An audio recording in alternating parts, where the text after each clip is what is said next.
Makes me want to like karate chop every time the beat drops. Yeah.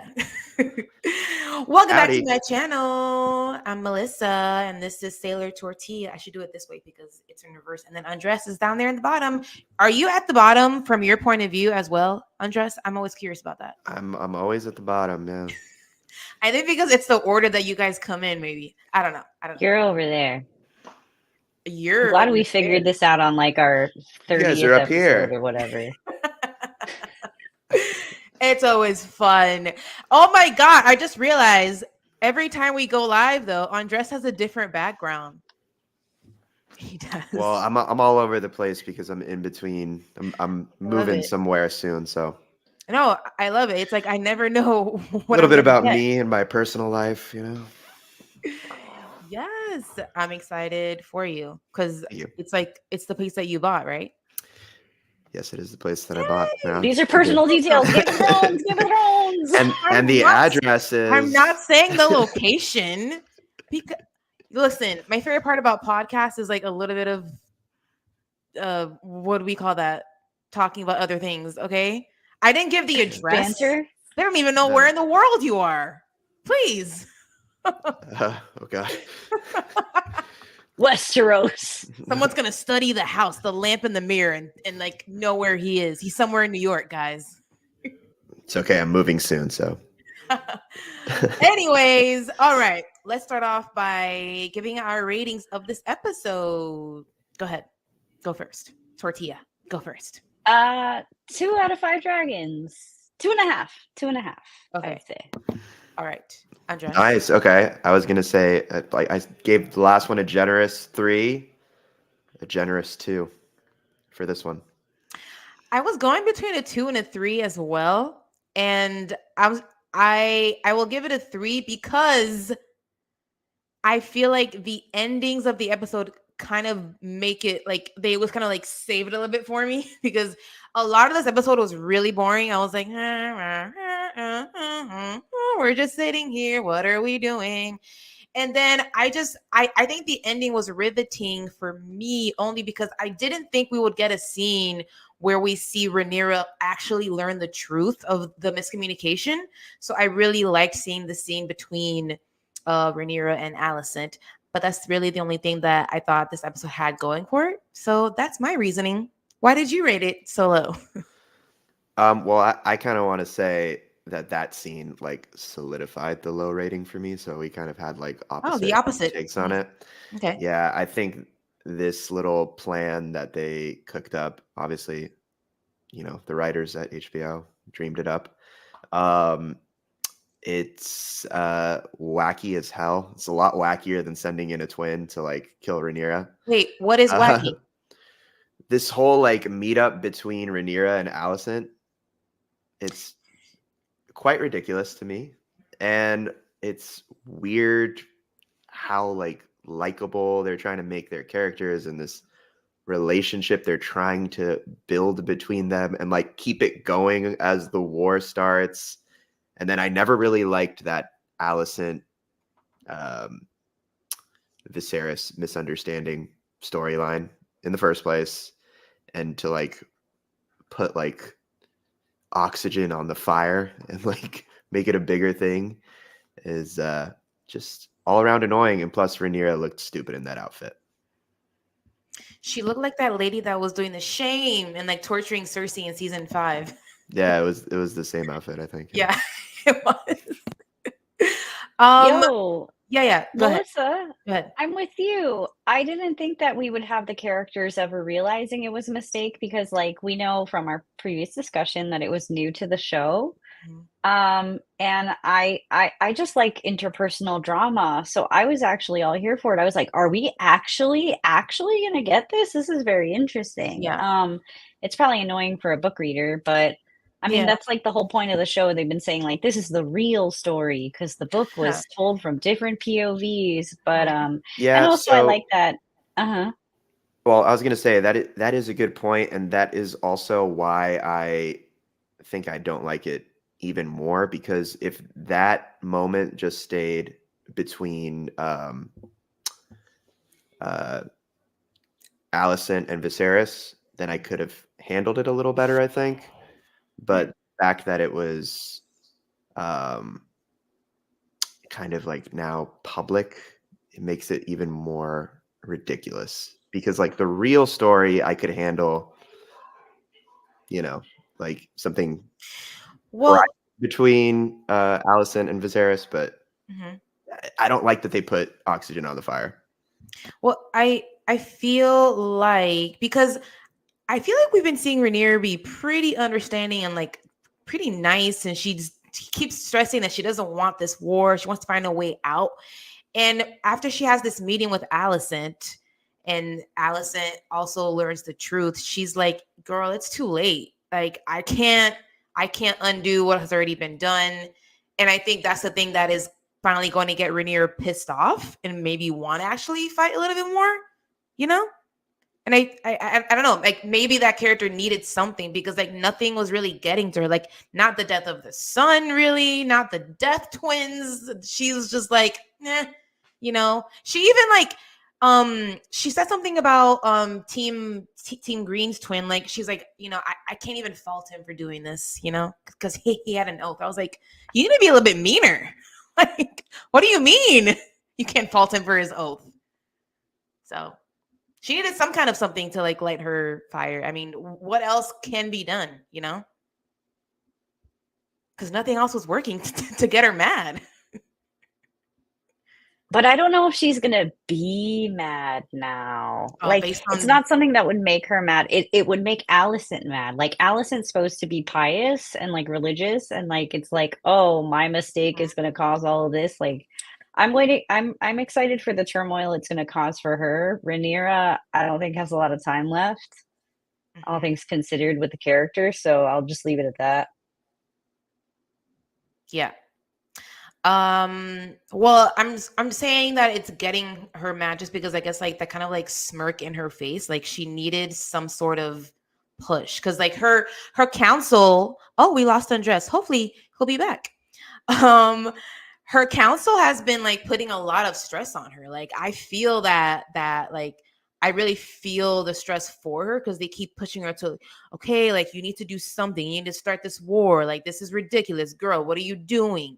And she just kept on not wanting to start the war, because she made that promise to her dad about doing whatever she needed to do to keep war from happening, and also to unite the kingdom. So that is why I guess they made the choice as the writers, nothing is really making her decide to fight. So maybe this thing like Alicent's complete disregard for the truth is the thing that is going to really piss Rhaenyra off, because Alicent is supposed to be this really righteous and pious person, but even she is being like a hypocrite, because even she's like, I don't give a fuck about the truth, I'm fighting you anyway. So maybe that is the thing that she needed.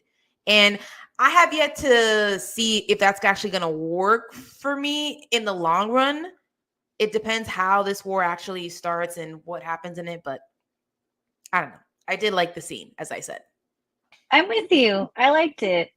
We'll see what Andres has to say when he comes back about all the other, like, that was actually an extra long episode, right? It was like 1 hour and 15 minutes.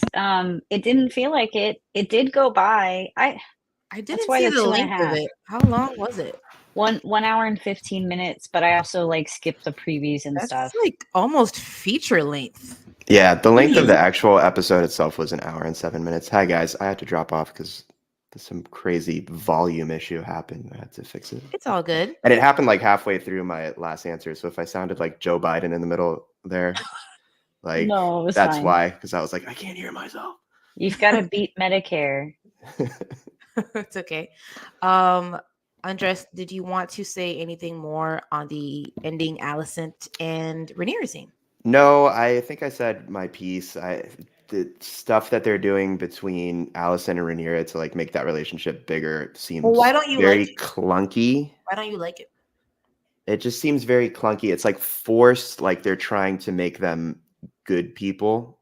And then it's like, well, why is this war even like happening? It's just like a bunch of like stupid misunderstandings piling on top of each other. Is that not always war? That's the thing. I think that's the tragedy of it, is the miscommunication. Like it's it's happening for dumb reasons, and that's what makes it tragic. Sure. I mean, I'm a fan of like Succession, which is a show about where everyone's kind of like a bad person, but like still empathetic. They're more like Aegon type characters, and you kind of oscillate between who you're rooting for because of that. It makes the show a little more interesting. Whereas I feel like they're putting a lot of we're trying to make these two women like the nice, empathetic, good people. I have a point. It's forced. If we're going to compare to other TV shows, this is actually reminding me of Attack on Titan, where you understand why each army does what it does and why each character do what they do, even though you also see it from the other side. Really good literature, very good stuff. I like that part of the show. I like that you understand everybody. Like, that's why this is far more interesting than if it's like, well, they just don't know that the other one doesn't really understand about the prince that was promised. Like, this is better. Yeah, but if they never created that prince that was promised misunderstanding, I think it would be better in the first place. And you'd understand why Alicent wants her son to be the king. Like, that just But makes why sense. would why would Vizzy T have said his name if he never intended to say his name like that? What do you mean? If they take out the prince that was promised myth, that Aegon the Conqueror, you know, he had this vision and all the stuff. If they take that out, when Viserion died, there's no reason for him to have said anything for Alicent to get confused. And I know getting confused is like the point of the show and not the book, but like if you take it out, what would have come out of this conversation? I think it works better in the book where Alicent just wants Aegon to be king because it's her son. That's so black and white, though. I mean, obviously, like we all feel different about it. Yeah, that's fine. Yeah, that's all good. Well, let's head over to another scene. Over on Dragonstone, we see lots of things. So the council is really stressing Rhaenyra for her to do her thing, to like start war, and she really doesn't want to. And then Rhaenyra does this thing where she sends other stepdaughter / I think cousin Rhaena over to, I think, the Eyrie, because Lady Jane wants a dragon, but then they have to also go to Pentos after that so that Rhaena can take care of the kids to take them somewhere safe. Did I get that right? Yeah, she's got to take the kids. Yeah. Andres, how do you not know? Are you not paying attention? She's got to protect the kids and the baby dragons. And the baby dragons. Okay, so 2 of them are already born, but they're babies. But then there's baby dragons that are in the eggs still. Okay. They're taking a lot of eggs with them. Oh, because she already foresees if shit goes really bad, we still need dragons to roam the skies in the future. Gotcha. What if those are the dragons from Game of Thrones? Dun, dun, dun. Ow, I'm getting chills. That means shit does not go well for them. Getting chills. So what did you guys think of this scene? The plan? About the plan, about seeing a little bit more from her stepdaughters, because we will get to Bela. Sorry, do I mean Bela? No, yes, Bela with her. Yeah. But first, let's talk about this plan. Do you guys think it was smart? Anytime the kids are sent somewhere by themselves, I get very nervous because I'm like, it never goes well. I know something bad's gonna happen. Yeah, I agree. I'm excited to see where it goes. I agree. I mean, they're definitely playing a bigger role than they did in the book, which is cool. I mean, you know, see a little more from them. But so one of the things that bothered me, and it's not with them in particular, but it's been like the last couple episodes, they've been kind of zooming in on like smaller characters, and it seems like they're introducing people before it's necessary to the story to do it. Like there was the guy in the tavern today that was either a bastard or pretending to be related to the Targaryens. Yes. Seems like he's going to play some kind of role, but I was confused with that. It just felt like a wasted scene. Anytime there is like full-on scenes like that with the small folk, it feels like a different show, because I think I'm not used to Game of Thrones doing that. It's like it's always focused on like the High Lords and the royal family. So I get small folk scenes, I'm like, whoa, okay, we're jumping into like a different fantasy show. So I'm confused though. Was he telling the truth? This bastard Targaryen guy, or is he lying? Who is he? I believe him. You believe him? I don't know. He looked like he was lying to me. I couldn't trust him. He looked like that scene, to your point, it looked like it was a scene from The Witcher. But I get excited when I see the small folk because, like, I do House of the too. Dragon is But fun. this one It had a reminds me of Game lot. of Thrones. But It had a I like a lot. little spice. I do Common like folk seeing small spice. folk, but I realize I don't like seeing them too much because then I feel like it's veering off a little bit. Yeah, that's the Let's thing. get back to the main story. It's not small folk versus big folk, if that's what you want to call it. It's like I want things that are story, like plot driven. I can get that. Yeah. You know, like what are we doing here? Why is this important? But like remember season 1 of Game of Thrones where like every episode you're like, whoa, who is this? Where is this? What is going on? Like every couple episodes, like it's just GOT. But it doesn't feel like GOT. When I we don't know. have too much small folk scene, which this episode I will say felt like a little bit too much small folks. I'll say I have confidence in these writers that they are establishing something. Until they prove me wrong, I'm gonna just be okay for the ride. We can hope that it's leading somewhere, but it better lead somewhere and pay off. Is what it needs to do. Exactly. I haven't rewatched Game of Thrones in a while, but I want to say back then when a smaller character was introduced, it was still within the flow of the story. Whereas these feel like we're planting seeds so that you already like these people later when they come into the story, which is okay. So you feel like they're coming in too early, but then it doesn't feel natural.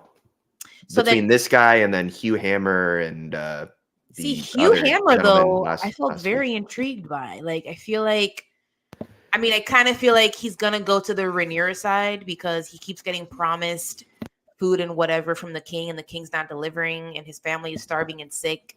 And then like maybe he thinks I need to go to the other queen. I feel like they're setting him up for that. Maybe I could be wrong. I'll be honest. I remember Hugh Hammer from the book, and I do not spoil it.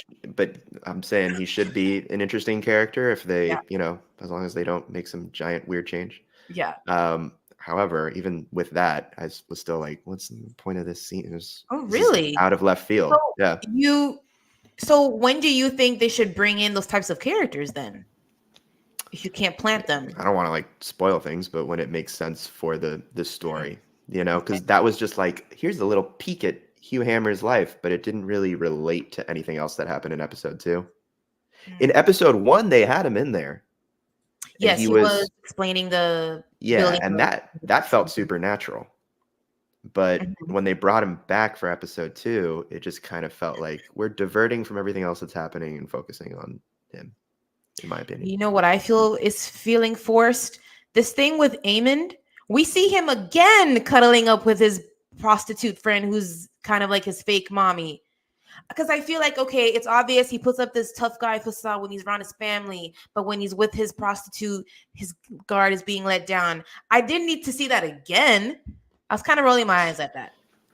Well, I'll say for that, at least like, okay, last time we, the audience, found out about it. This time it's a little more like public. So there's development there at least. But also, side note, wiener. I was happy because it's like, yes, let's see penis. We're already always seeing breasts. Let's see the D. But it's soft, non-erect wiener. Not one of them.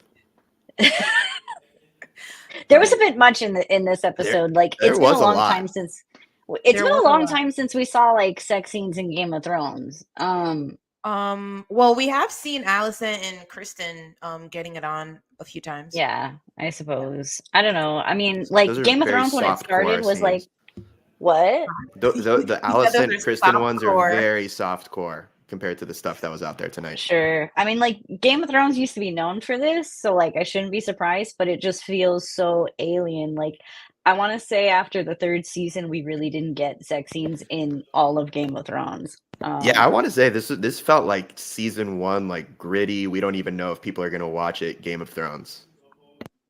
I think that's why they took risks early on.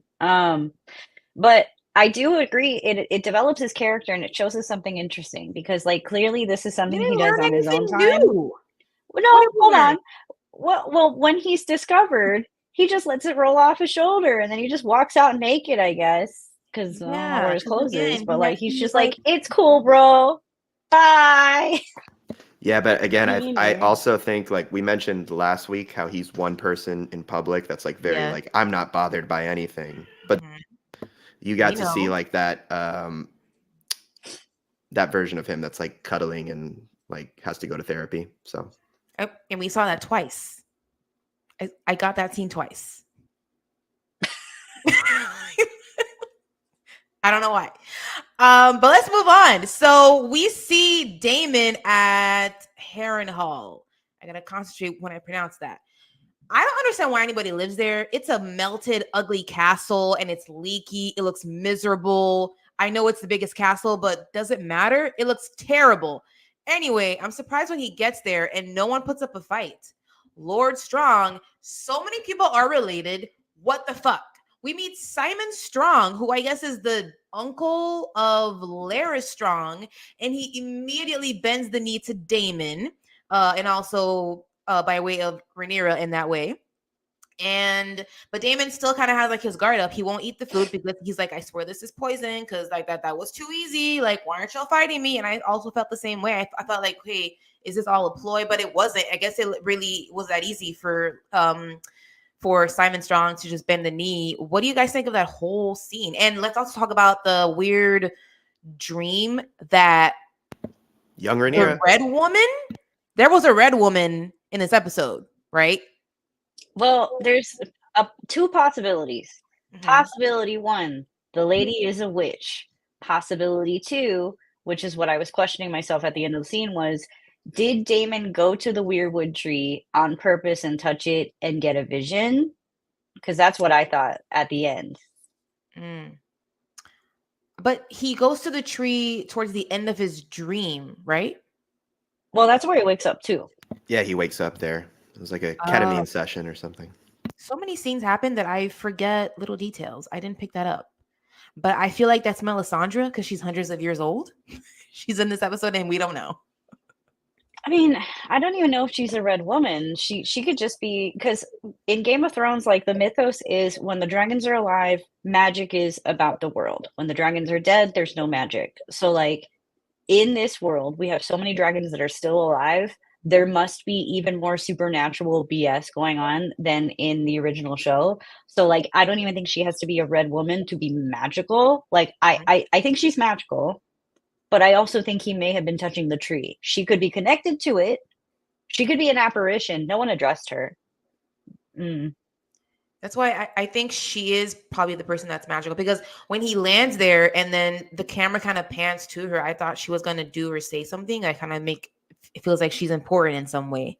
You know, I don't know. She was just like coming off screen, just looking at him. Yeah. She had an odd look. But yeah, any more thoughts on Harrenhal sucks. It does. It sucks. It's important though. Oh, is Yeah. that? Don't spoil it. Okay. I'm just saying you have people heading Okay. there from both sides.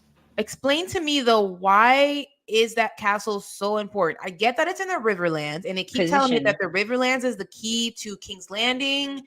Why is it the key exactly?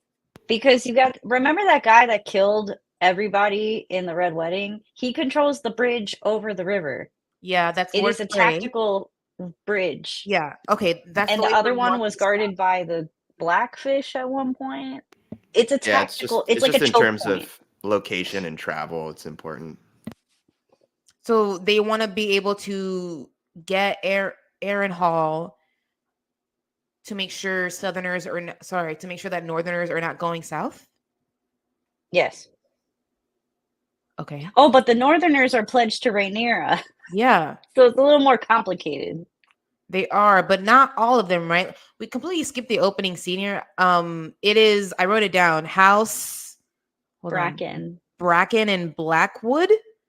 I mean, this was kind of cool to see, like, oh, the war has already kind of started in certain areas of the world. I mean, of the country, because there's people who have taken sides and they're killing each other, and which is kind of sad because the main war hasn't even started yet, but people already feel some type of way. So, how do you guys feel about those opening scenes with that? I love that scene. I thought that like was that great. scene too. Yeah.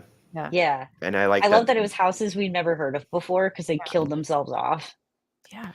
I liked also the conversation that they had with the king and his advisors about like how, well, those two houses have hated each other for a long time, and just kind of the Yes. debate over like, no, it's still war. I thought that was like And kind of we an don't know interesting why. behind the scenes moment.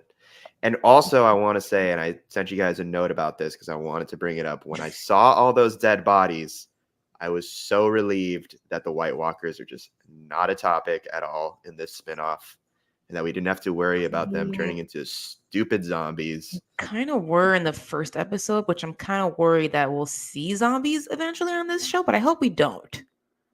I don't think so. I think We there's don't. a probability of giant ice spiders more so than zombies. And I'm not even making a joke. This is a thing in the universe. And one more thing, that scene with all the dead people, so many dead people, So it many. looked like it was ripped out of another anime I like called Vinland Saga. This episode of the show reminded me of so many different anime I like And you in still rated pieces, it a 2. because nothing happened. Nothing did happen. We're And also right. because people who like anime are really the people who hate anime the most. Yes. That's your tidbit. I did enjoy that conversation that they had that you had mentioned, Andres, about how these houses have hated each other and nobody can even really remember why, because I think it also kind of relates to what Rhaenys was saying when she was talking about the different perspectives of when this war actually started. And now somebody could even say, no, it actually started because Alicent didn't care about the truth when Rhaenyra told her the truth. You know, like anybody that you talk to can pick when and where the war actually started. And I really liked how those two things kind of like correlated with each other. Very important conversations. I enjoyed it a lot. Let's talk about the other Valerian girl. What is her name? She's Bayla? fine. Bayla. Okay, Rhaenyra. so I was getting a little anxious because she's there by herself again, a kid on a dragon. But again, it's not like they had scorpions out there on the field. So I was like, okay, she'll be fine. But she, but what if they shoot an arrow and the arrow goes in her eye? I was like, I don't know. But so we see Criston and also what's his name? Gwyneth? Brother of Alicent. Brother of Alicent, who's a new He's got a character very fancy horse. that we're introduced to, and he's coming off a little bit more of like a kind of like arrogant, thinks he knows better, and by the end maybe he's like, maybe I should shut the fuck up and listen to Criston. But what do you guys think of his introduction as a character, and also of this whole scene in the trees and the dragon flying in the sky? I feel like we're inclined to dislike him because of his demeanor and his fancy horse with a fancy helmet. I feel like we didn't get enough of him. Like, I don't want to make a judgment right now because he kind of looks like a butthead, but he might not be a butthead. Or he could be totally evil. I noticed he gave a look when he noticed Alicent giving Criston that handkerchief. Her boob smell. Yeah. And I wonder, is that gonna be, is that like a seed being planted for later of the brother finding out that she's fucking him? Because that was definitely a look, because he looked suspicious. And I was like, or the dad told him. I don't know if Otto knows. I feel like Larys definitely knows, but does Otto really know? I don't know. I think Otto knows. Comment below if you think Otto knows that Alicent is banging Criston Cole. Andres, give me something. Give me your thoughts. I like it, and I'll say that is the way you introduce a character. Nobody even questioned it, right? There's a new character involved because it's a point in the story where he made sense to come in. He was going on this mission with Criston Cole. So it honestly instantly made the character more interesting, more like I want to see more of him because he's part of the story. He's not just some side character. You like it when characters are introduced and they're tied into like the main storyline. Yeah, I feel like that's a basic like thing to ask from a writer, but I won't be so picky. I like that scene with Bela on the dragon. I just thought it was a visually very nice scene, the visual effects for everything. But I mean, she must be like a big tree lover, nature person, because why doesn't she just like go in there and burn down She promised. everything? Remember, she promised Rhaenyra Okay. that she wouldn't engage. Okay. Yeah. But she did go pretty close to them. That's why she gave her a look after she said, "I didn't engage much." Oh, okay. Mm-hmm. Yeah. It wasn't that high. Yeah. I mean, did you guys want to see Rhaenyra make the decision and listen to the Black Council? Like, yeah, like let's charge for Criston Cole now, or are you agreeing with her and like holding back? Like, what do you guys want to see from her right now? I got an issue with her council. They just seem so slimy. Mm. Like, we've got all kinds of different councils. Like, now we have the new council with Criston, and that one's already disappointing. Like, Mr. Otto is so sorely missed in that room. And then Rhaenyra's just got these old guys saying, like, you gotta go to war. And it's like, dude, it's been like 2 days. I don't know how long it's been. But I don't know. They're right and they're wrong. Like, she's the queen. She wants to make her decisions. Aegon, on the other hand, is like, I don't give a shit. I'll let my council make all my decisions. Like, we're just watching 2 different governments right now in one country. Well, I don't have a strong opinion yet on Rhaenyra's council, but Okay. I do like the way that they showed kind of like the disorder starting to creep up in Aegon's council without Otto. I feel like they needed a talking pillow, like a pillow that you hold and you get to talk. Then you pass it to the next person and then they get to talk. There was a lot of like the inmates are starting to run the asylum there a little bit. I thought they did a good job of expressing that. We've also got so many bro nights now, friends of Aegon. Which this episode showed us the conundrum of the pin. He doesn't wear a pin. He wears a hand necklace on his armor. Because it's not magnetic. I thought that he was going to wear clothes, but this is far better than that. Yeah, because you could see like the actual hands. I was going to say something. Okay, I do also like the scene where we see with Larys and Aegon as Aegon is putting on his armor, getting ready to go meet up Criston Cole, because Larys does his, I guess, little finger thing where he kind of like plants seeds of doubt, because he's like, there's a rumor that you're going and that your mom and Aemon are going to take over. It's like, was that really a rumor, or was that Larys making that shit up? What do you guys think? Larys was making that up. You think so? I think you can never Cool really armor, tell. bro. Yeah, you can never really tell with Larys. I Mhm. did feel like he was, this might be just me, but was Larys giving off like sweetie vibes? What do you mean? What's that? Like What's that? him and Aegon have like this sweet little relationship. Like romantic? No, just like he was like, "Oh shucks, I guess I am a good master of whispers." Oh, because we give him props. Yeah, he got props, and Okay. he was just like, "Thank you so much." I think Like, he's very playing humble, Aegon. very humble. I think that's what Larys He's wants playing him. exactly. He wants him to like really earn his trust. So if it is Yeah. sweetie, I think that is working and that's his plan. It was a sweet little I moment. really I hope- can't lie. Yeah, I hope the rumors are not true, because he's like, take care of it, Larys. And Larys is like, okay. And it's like, how many people is he going to kill now? Who's he going to kill? I know. That's right. I forgot he's a murderer. He loves killed his to own kill. father and brother. Helena forgives Alicent. For what? Because she knows that her mom is banging Criston Cole. Is that what and it's Criston for? Cole should have been watching her kid. Oh, I thought it was about banging him, but it's actually about him not doing his job. Helena, Well, that makes more sense. Again, way too nice, but like she's like the nicest person on this show, because she goes in starting saying, Jaehaerys died, but that's what happens. And you know what? The small folk probably have more dead babies than I will ever experience. She's being super understanding. If this girl dies, that will be a really sad scene. She's like one of your favorite characters. She's not my favorite. No, but One she's interesting because she I never really know what's happening there. Like, I didn't really think she would forgive her mom like that, you know? And obviously she has certain kinds of visions that she sees that nobody really understands. So it's always like, it's really interesting to pay attention to her because you don't know what she's going to say and what's going to come true. So. Yeah. Yeah. Oh, so one thing maybe I picked up on is like the culture of the Kingsguard like falling apart.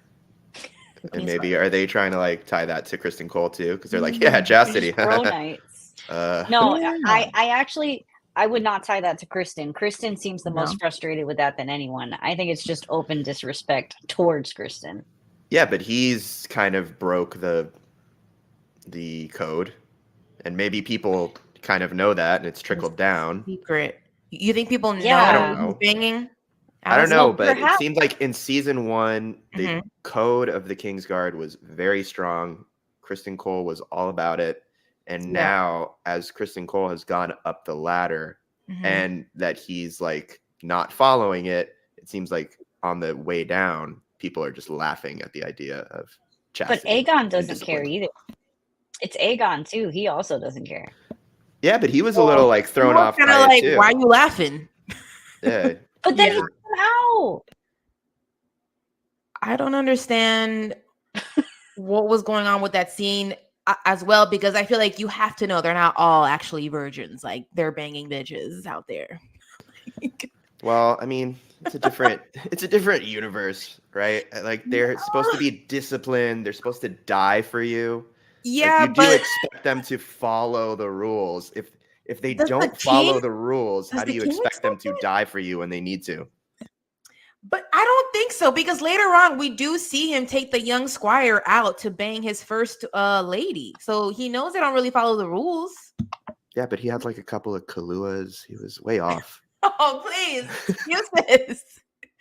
Excuses for this man.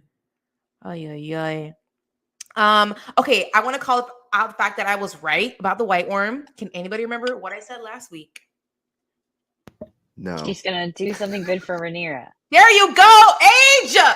I was like, she's gonna want to stay because Rhaenyra showed her mercy. She's her master of whispers. I called it. Run it back. Oh, I see it that way too now that you pointed it out. Hey, that's what I said last week. Well, I remember she stayed behind to warn her, to warn about the twins. But then I was like, we were mad we didn't gonna want to it. stay. Is she gonna want to stay now? Because I wasn't really mad about that. I was.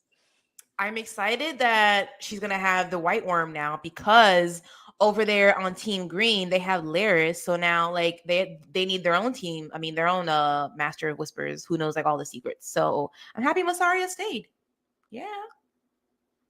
Hopefully more exciting things happen from her. Hopefully more secret passageways and whatnot come out of that. What's Daemon gonna think about it? I don't know. I mean, he was planning on letting her go. I mean, he could be peeved. I mean, but why be peeved? She's obviously a valuable asset to Team Black. Maybe. I don't know. Wouldn't it be weird if like your ex and your current boyfriend got together and like did stuff together? That'd be weird.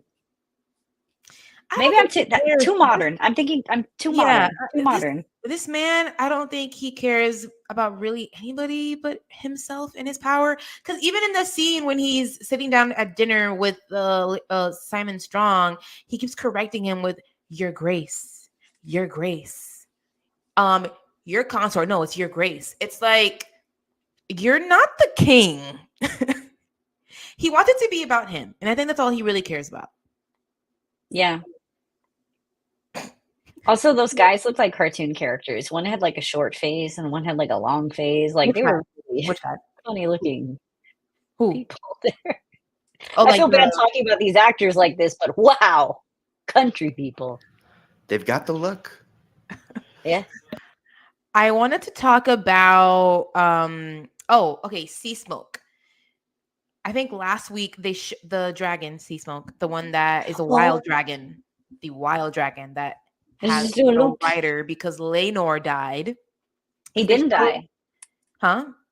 He didn't die. That's why I did air quotes, hun. That's why the dragon's all. Yeah. Sea Smoke is restless. We know. They made a point again, because last episode they showed us sea smoke, and then we saw I think Adam, the brother of Alan, looking at him or her. And then they showed sea smoke again, and then Massaria says maybe he's lonely. So like, who is sea smoke gonna go to? I thought Lena didn't have a dragon anymore. Why didn't she just claim sea smoke? Lena's like slow stepping. Like, who is gonna claim sea smoke? Obviously, sea smoke is gonna go to somebody.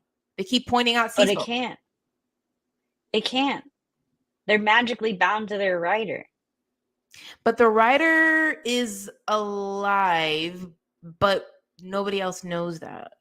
But the dragon can feel it. They're magic. I know they're magic. But look, what if they change the lore, Age? The show could change the lore. Oh, please no. Please That would no be more annoying. lore dumps. You know. I don't need a retcon in Game of Thrones. Have we ever had a retcon in Game of Thrones? I don't remember. I hope not. I don't like them. Any thoughts on Dress? No, not yet. We'll see how it goes. That's the thing about why I'm giving it the generous too, is it was kind of a setup episode, It's and I'm willing to see where everything goes with it. So, well, I'm interested in Sea Smoke. I also want to say I think that's a dope name for a dragon. Okay, very important question. Which names do you think are the best for the dragons? Go. What's the one that's all Bela's dragon? it's Moon Dancer or something. Oh yeah, Oh, Bailey. I like Probably that one. that's probably not the Moon best name. Dancer. Moon Dancer. I Come like on. Sea Smoke actually. Kind of reminds me of That's a great moonwalking, name. like Michael Jackson. Tortilla would say Moon Dancer because look at her fucking sweatshirt. Look at her I background. know. Look at her life. I'm blanking on all the dragon names. But Are you serious? I feel like Aemond has a good dragon name. Vagar. Vagar. Yeah, I mean that's more like traditional Game of Thrones. Moon Dancer. Come on. What the like heck? Sea What kind of Smoke. 1980s name is that? I think Sea I like Smoke Moon is Dancer dope. because like it doesn't have a roar like a big dragon. It goes I don't remember when she was how coming Moon down over Dancer the trees. It was roars. going. Comment below which ones are your favorite dragons? Which names do you like the best? There's also Dreamfire, which I think is very dreamy. And then there's Sunfire that Aegon wanted to ride to fight. We know Syraxes. Can you name all the dragons? Oh, long neck. That's the long neck That's dragon. I Syraxes. like that one Oh, too. and then Syrax, which is Rhaenyra's dragon. I'm and never then gonna Vagar. remember these. Vagar is my pick. Vagar. And then we I like finally, the big one. I think we hear Daeron, which is Alicent's fourth kid that we just knew existed. We hear the name again, and then we know that he has a dragon. It starts with the T. I can't pronounce it. I can't remember it. But he has a dragon that there in Old Town. I don't know More who the information. character is still, but I know everybody wants him to be in the show so desperately. And I thought Yes. today's episode was going to be about him. And I was like, where is our boy? I don't think we're gonna see him till like next season, maybe. But I do know fans really want to see him. Yeah, I don't know why. I can't spoil He's it. super important for whatever reason. He's super important. Do not spoil in the comments. I will ban you. Okay, go.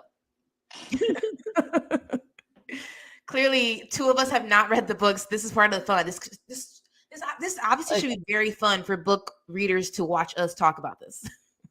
Unless he appears and like brings them some good thins. Is that what these are called? Good thins. Yes. I We're do not sponsored care. now.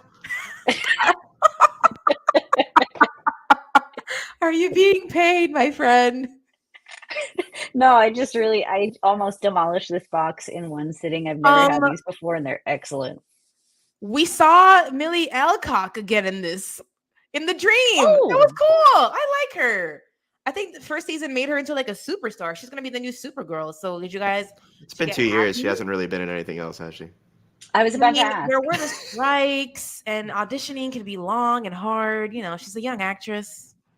Yeah. No, I expected her to be in a bunch of stuff after that first season. Well, she got Supergirl. I don't know if it's a show or a movie. I forgot. Haven't heard of it. But I'm disappointed Supergirl's that British? it's a superhero. Huh? You Supergirl's know, all these British? British actors be faking these American accents and get these jobs. Come on now. It's very sad. Wait, what's sad? Why There's can not more James good Bond American not be actors. American? Yeah. And Yeah. also James Bond can't be American. We can't own Superman and Because James Supergirl. Bond is so British. Like, I get that. Superman is red, white, and blue. I He's an think the right alien. American actor He's could an alien. probably get a James Bond role. I don't think they would discriminate. Really? I think they I mean, have. I think so. Have, Maybe. I don't know. has But there ever been an American? I think if an American actor came in and nailed it and did the best, Fans would be so pissed. I have faith that they would hire the American actor. I think maybe they would, but then they would face so much backlash because of the James Bond fans. But if the movies were good, then it would all even out. It may. It may. It's kind of like when everybody was mad that Pattinson got Batman, and he was pretty decent Batman. He was decent. I had issues with that movie, He's British. but not with Pattinson. But like Batman's also been Christian Bale's from Wales. Yeah, I'm saying it can go that way, but it can't go the other way with like a James Bond. I just don't see it happening. I think Pattinson, more than the British thing, I feel like he's still trying to convince a lot of people he's not just the guy from Twilight.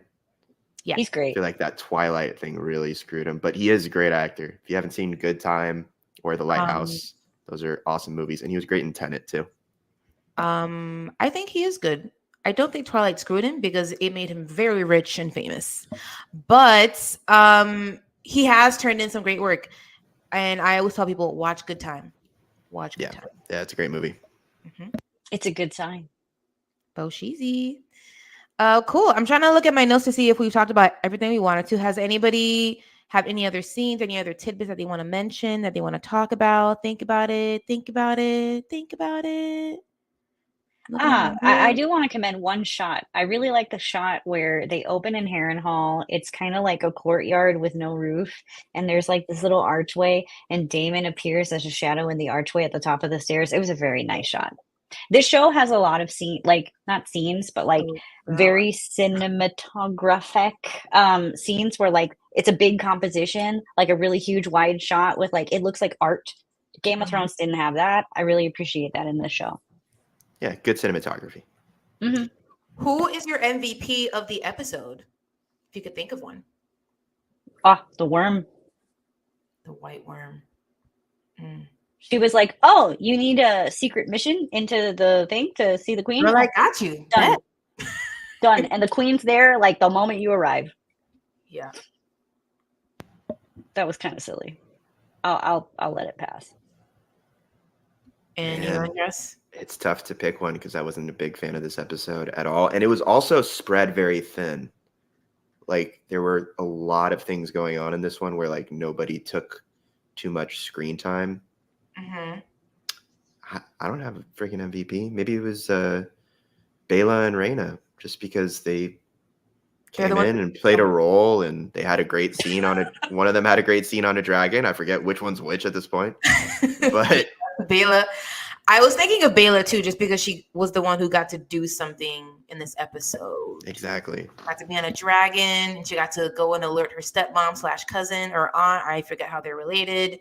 Okay, cool. Well, this was fun. Thank you guys so much for joining us. If you don't know yet, we're doing this live every single week. So hit subscribe, hit the like button. I'm going to hang backstage and say bye to my friends. And we'll catch you guys next week. Bye-bye. See ya.